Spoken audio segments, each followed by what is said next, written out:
Kalau saya sih, nothing tulus lah. Saya tidak menjadikan ini sebagai satu ambisi yang harus saya kejar dengan mati-matian. Kalau kemudian muncul di survei terus ada nama Tuan Guru Bajang, ya disyukuri saja gitu. Itu satu persepsi yang baik, tapi sekali lagi persepsi itu kan sangat dinamis ya.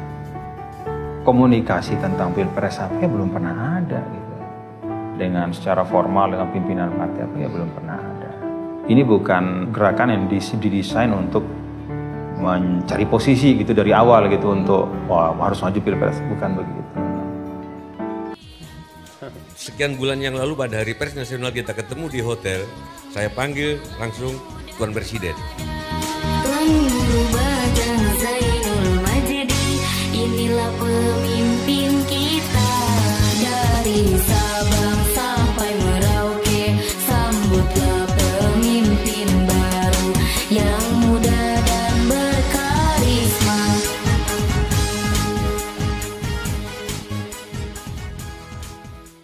Kita ini yang 250 juta ini tersedot energi kita itu, tersedot banyak sekali untuk kita saling menjelekkan satu sama lain gitu. Kan tidak boleh dibiarkan. Gak usah kita cari siapa yang salah ya, karena kalau kita bicara siapa yang salah, mungkin kita semua punya kontribusi dalam situasi ini.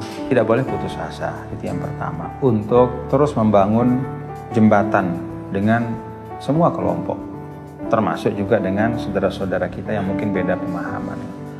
Kan tidak berarti bahwa kalau hari ini kita punya pemahaman yang misalnya ekstrim ya, lalu besok pasti begitu kan, enggak. Kita ini kan setiap hari ada proses dengan orang, ketemu orang, membaca buku, berdialog. Yang bahaya adalah kalau ada alienasi.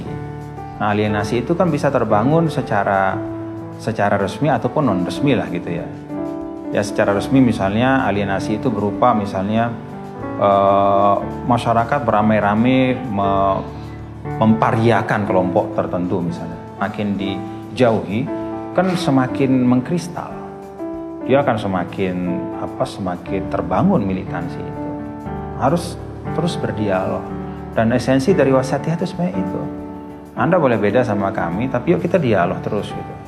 Kita cari titik temu terus berdialog. Supaya kontestasi ini, kalau dalam bahasa Islam itu saya sampaikan ya berfastabiqul khairat itu. Jadi Indonesia ini adalah rumah kita, masing-masing dari yang isi rumah ini ingin supaya rumah ini bagaimana dia bisa kontribusi rumahnya menjadi rumah yang paling indah gitu loh. Jadi bukan kita satu sama lain saling intip lalu ngerusak kamar teman gitu, enggak gitu.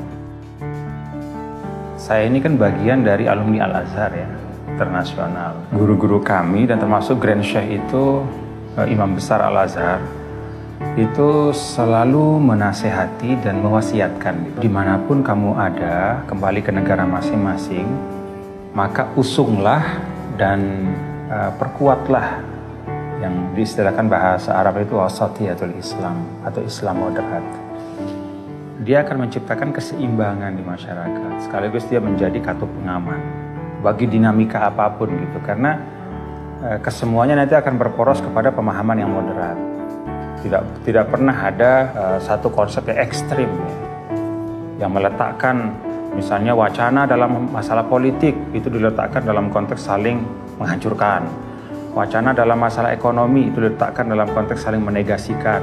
Nah itu nggak ada kalau konsep wasatiyah ini dijaga gitu. Substansi yang paling banyak saya sampaikan itu masalah itu sebenarnya. Dan tidak pernah sekalipun saya bicara masalah politik praktis ya. Di kesempatan-kesempatan apapun lah, seminar juga saya tidak pernah masuk ke politik praktis.